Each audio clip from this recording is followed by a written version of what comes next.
Bonjour Jacques-Christian Roy, heureuse de te retrouver parmi les étoiles vous parle de ces thématiques.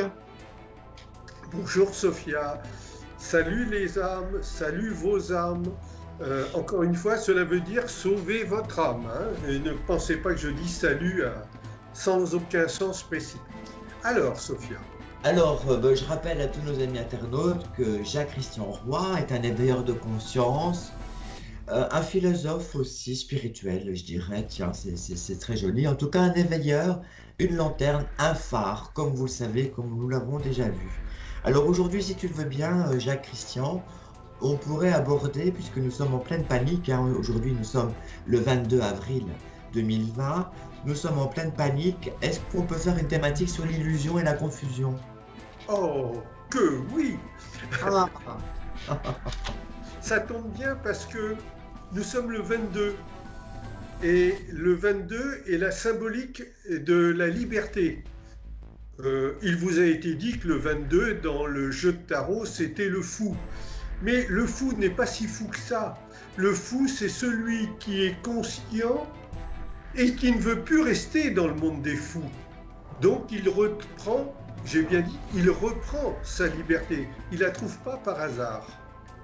Alors, quand tu me parles de confusion-illusion, il est certain que quand je vois sur les réseaux sociaux, je suis envahi de tas de choses sur les réseaux sociaux et je regarde un peu, et puis un peu moins, et même plus du tout, parce que je me dis, mais les pauvres, ils sont perdus. Sur les réseaux sociaux, vous laissez libre cours à tout ce qu'il y a de plus négatif dans vos esprits, c'est-à-dire le manque de discernement qui vous amène dans une illusion et une confusion qui vous fait systématiquement cracher sur tout ce qui bouge. Vous en êtes même rendu à critiquer à outrance ceux qui essayent de faire quelque chose alors que vous admiriez ceux qui ne faisaient rien. Pire, vous êtes en adoration devant des êtres qui vous promettent la lune. Remarquez bien que l'expression « promettre la lune » correspond bien à ce qui se passe actuellement. La lune, c'est pas du tout le soleil. Le soleil, c'est la lumière, autrement dit l'intelligence, autrement dit la spiritualité, autrement dit le Père, autrement dit ce que vous appelez Dieu. Mais on vous promet la lune. Nous sommes des soleils incarnés. Voilà. Et on vous promet la lune, uniquement la lune, c'est-à-dire l'illusion, Lilith. Attention, moi je vous parle du culte de l'âme, pas du culte de la matière. Eux vous parlent du culte de la matière, la preuve. Regardez comment ils sont habillés, de quoi ils sont ornés, ce qu'ils possèdent, etc., etc. À partir de là, l'illusion, la confusion est en vous tous, pour la simple et bonne raison, c'est que vous marchez à fond dans la matière. Alors, il y a ceux qui commencent à s'éveiller et qui trouvent que ce que je dis, c'est peut-être intéressant. Ah, peut-être, peut-être. Et puis, il y a ceux qui ne peuvent pas écouter ce que je dis, entendre encore moins, mais ils n'écoutent pas, puisque quand je parle que 22, c'est la liberté, ils ne comprennent pas pourquoi. Quand je parle des déguisements des uns et des autres, comme si on avait besoin d'un déguisement pour être un qui parle juste, non. Quand on voit les ornements d'or, d'argent, de pierres précieuses pour soi-disant parler juste, non, on n'a pas besoin de ça. Ou alors celui qui est nu ne serait pas entendu. Celui qui ne porte pas de bijoux ou de vêtements religieux à tendance religieuse ne parlerait pas juste, mais tout ça est complètement faux. À ce moment-là, comme je vous l'ai dit dans une réunion vidéo, celui qui est manchot ne peut donc pas mettre ses mains en signe de prière, donc il n'irait pas vers Dieu aussi bien que les autres. Non, non, posez vos pieds par terre, la tête dans les étoiles, avec énormément l'épée par terre. Ça vous permettra de sortir des confusions et des illusions qui vous font croire à tout, tout ce que l'on vous promet, et Dieu sait si on vous en promet des lunes. Alors, puisque tu me demandes de parler de confusion et d'illusion, il y a donc un discours qui doit être tenu qui va dans un sens de tromperie. Parce que s'il y a des êtres qui sont dans l'illusion et la confusion, c'est parce que d'autres ne les ont surtout pas réveillés. Pire, ceux qui ont eu accès à la connaissance l'ont gardé pour eux. Et tous ceux qui vous dirigent ont eu accès à la connaissance. Et ils vous maintiennent dans cet état de confusion, d'illusion. Vous savez bien, diviser pour régner. Alors, oui, Sophia? Est-ce que dans illusion, on peut trouver le mot lésion? Éventuellement, une illusion, c'est un trouble, c'est une forme de lésion, si tu veux. Mais c'est un trouble qui fait qu'on n'a plus de discernement. Donc, illusion, confusion, va plus dans le sens du mot discernement, en fait. Et ce qui vous appartient de faire, c'est d'accepter, encore une fois, de constater tout ce que je dis.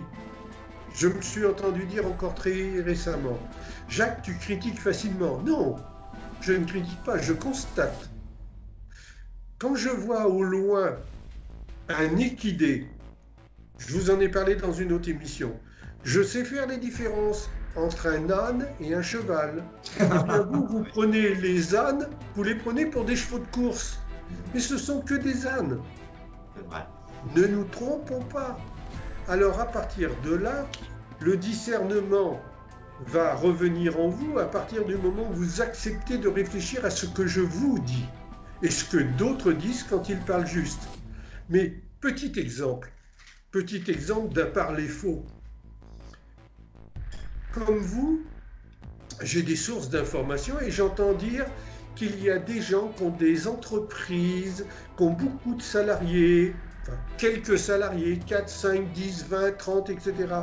Ils ont besoin des aides de notre portefeuille, c'est-à-dire de l'État. L'État, c'est nous, c'est nos impôts. Ils ont besoin des aides de l'État. Mais est-ce à dire que ces êtres-là n'avaient aucune trésorerie au point d'être de si mauvais gestionnaires pour que simplement un mois, et même si c'était un trimestre entier de confinement, mettre leur entreprise en péril? Mais où était leur trésorerie? Eh bien, il n'y en avait pas. C'est pour ça que ça va mal et qu'ils crient au secours. Mais vous savez pourquoi il n'y avait pas de trésorerie? Parce qu'ils se mettaient des salaires énormes. Il faut dire aussi que les charges sont aussi énormes. Les charges vont en fonction des salaires. Voilà. Mais quand un employeur, qui est un capitaine de navire, est prévoyant, eh bien, il est comme le capitaine vraiment dans la mer, un capitaine de vrai bateau dans la mer, il prévoit le temps à l'avance. En tout cas, il prévoit au maximum les écueils possibles. Donc, voyez, prendre du discernement, retrouver du discernement, c'est ne pas se laisser aller à croire que à la SNCF, ils ont des salaires de misère sans aucun avantage. Ce n'est pas vrai. Oui. Alors, il y a de tout. Mais ceux qui sont avec les plus gros salaires prennent le maximum afin que ceux qui sont en bas réclament sans arrêt. Oui, et puis il y a aussi les petites boutiques, les petits magasins qui, elles, n'auront pas le choix de s'endetter pour continuer à travailler. Parce que, là, on avait assisté aux Gilets jaunes. Je crois qu'on va, à cause de ces illusions et de ces confusions, on va avoir maintenant les masques jaunes. Alors, tout à coup, pourquoi pas? Oui. Bon, mais à partir de là, voyez ce que je suis en train de vous dire. Si vous n'avez pas de discernement, vous croyez à toutes ces informations. Vous croyez à toutes ces informations qui vous font être dans une confusion mentale. Donc, vous ne savez plus qui parle juste, qui parle faux. Et vous ne savez plus comment agir. Alors, comme tous les grands mendiants que vous avez tendance à être, parce que vous ne dirigez pas et vous ne voulez pas diriger vos vies, eh bien, comme tous les grands mendiants, vous descendez dans la vie, dans la rue, et vous hurlez. comme toutes les grandes gueules. Au passage, définition de la grande gueule. Celui qui n'a rien entre les oreilles. Alors il ne reste plus qu'une seule chose, hurler. Vous voyez qu'il y a peu de temps, dans une émission, Sophia m'a dit « C'est quoi l'amour ?» J'ai répondu « L'amour, c'est prendre soin de soi et prendre soin d'autrui. » En vous parlant comme je vous parle là, je prends soin de vous. Je vous aime puisque je vous dis comment sortir de cette confusion, de ce manque de discernement que vous avez, comment en sortir afin que vous arrêtiez de souffrir. Alors il est où l'amour? Il est dans la parole de Jacques, quand il dit « Ouvrez les yeux, remettez-vous en cause », ou il est dans la parole de ceux qui vous entretiennent à vous dire « Bossez, donnez de l'argent, bossez, donnez de l'argent » pour que ceux qui peuvent prennent le maximum en lançant des miettes à autrui. Mais où elle est la solidarité? Où elle est l'entraide? Mais surtout, où est-ce que sont les solidarités et entraide et la pédagogie? Parce qu'il ne s'agit pas d'aider quelqu'un en lui fournissant du poisson quand il a faim. Il s'agit de lui apprendre à pêcher le poisson. Et là est la pédagogie. Et ça ne vous est pas donné. Mais ça ne vous sera jamais donné. C'est ça le plus beau. Parce que c'est à vous de vous donner le droit de vous élever. Oui, puis on est dans la facilité. Et puis nous sommes dans la facilité, Jacques, maintenant de ne plus avoir la nécessité d'aller pêcher les poissons, mais de l'avoir directement empaqueté dans son, qu'on n'a plus qu'à mettre dans sa casserole d'eau ou dans son micro-ondes. Enfin bon, voilà, je pense qu'il faut tout revoir. Tu as raison.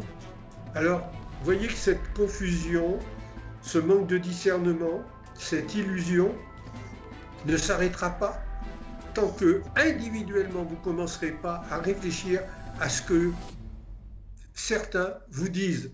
Je vais dire des êtres qui parlent juste, comme je vous l'ai déjà dit.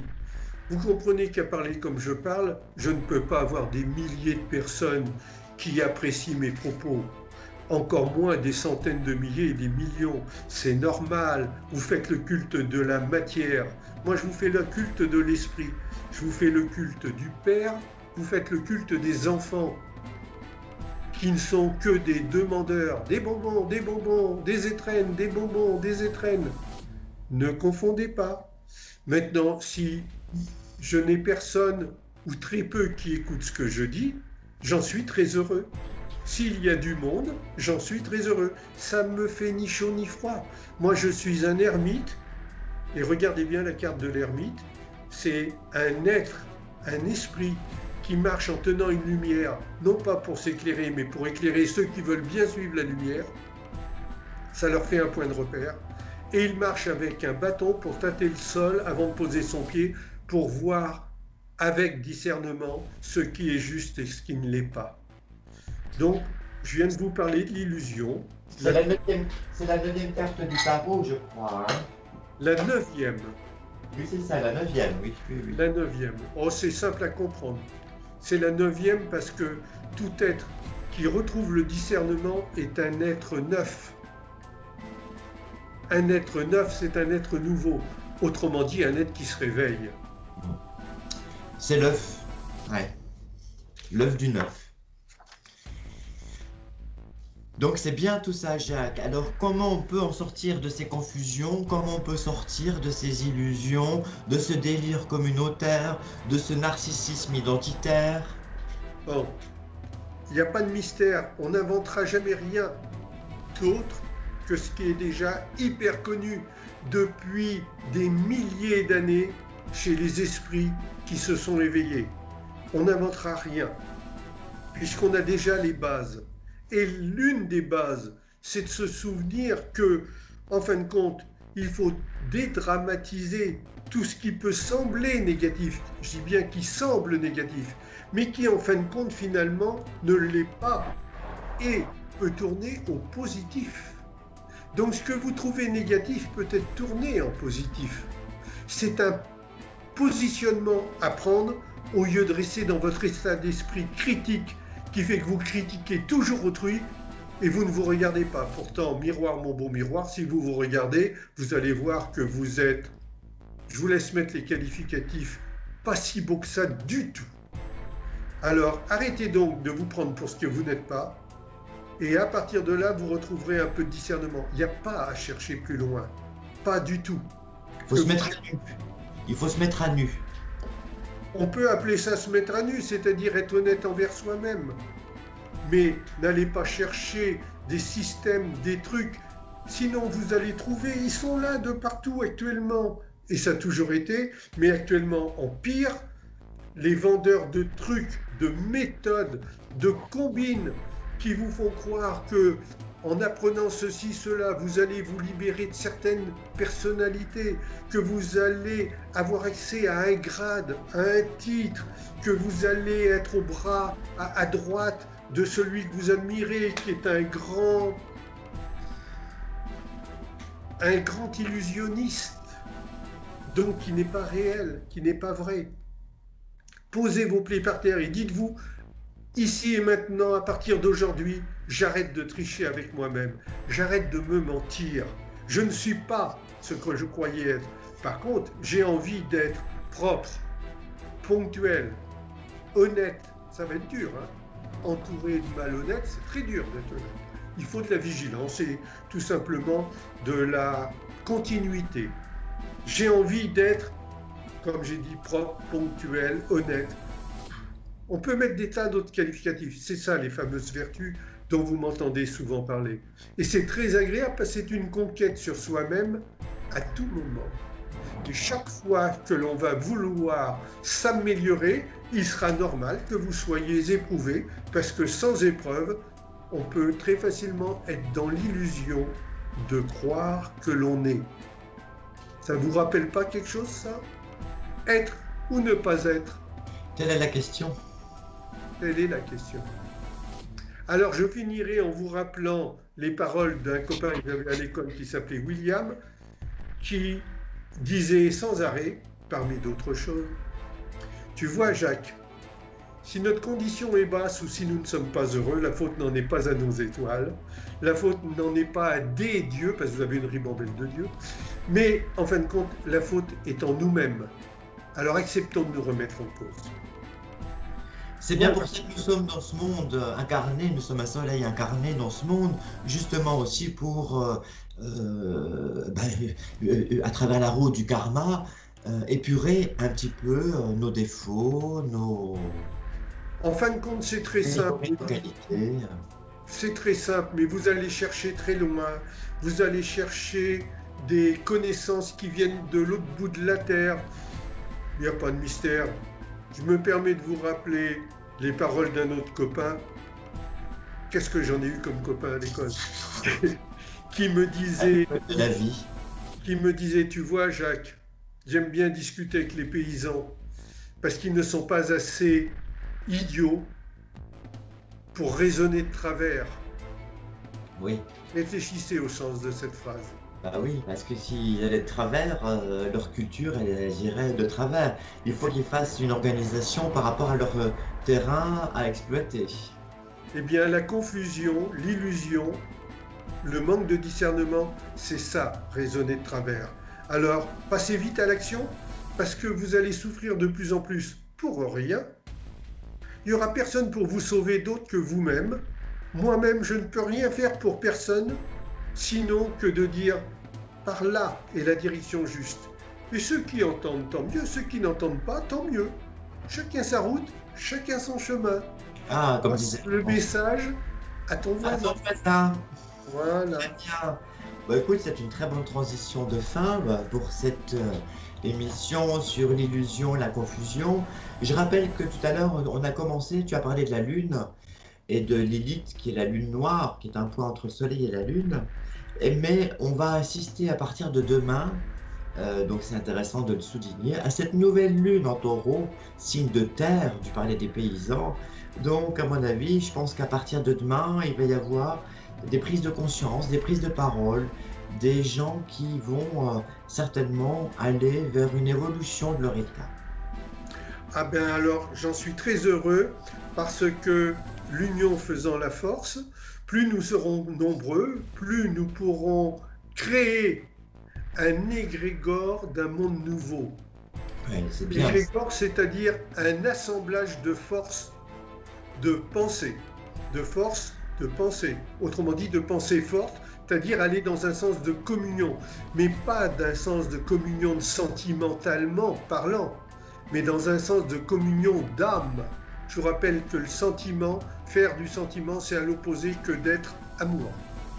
Donc, bien souvent, vous parlez d'amour, mais en fin de compte, vous créez, vous construisez l'envers de l'amour, c'est-à-dire le culte de la matière et non pas le culte de l'âme. Sur ce, les amis, vous avez le numéro de téléphone de Sophia qui apparaît sur les vidéos. Profitez-en, appelez-la. Bien sûr, elle ne sera pas si facilement joignable que ça, mais laissez des messages et elle vous répondra afin de pouvoir évoluer, s'améliorer ensemble. Sur ce, salut les âmes, salut vos âmes. Au revoir Sophia, à très bientôt. Merci Jacques, dis donc. Merci pour toutes ces lumières, ces lanternes que tu déploies pour éclairer nos chemins d'égarés, nos chemins d'évolution. Merci à toutes et à tous, merci de liker si vous avez aimé ou au contraire de liker dans ce sens si vous n'avez pas aimé. Je le rappelle que la libre expression est toujours un moyen de pouvoir partager ensemble. Merci à vous, merci Jacques-Christian Roy et je vous dis à bientôt. Au revoir Sophia, au revoir à tous.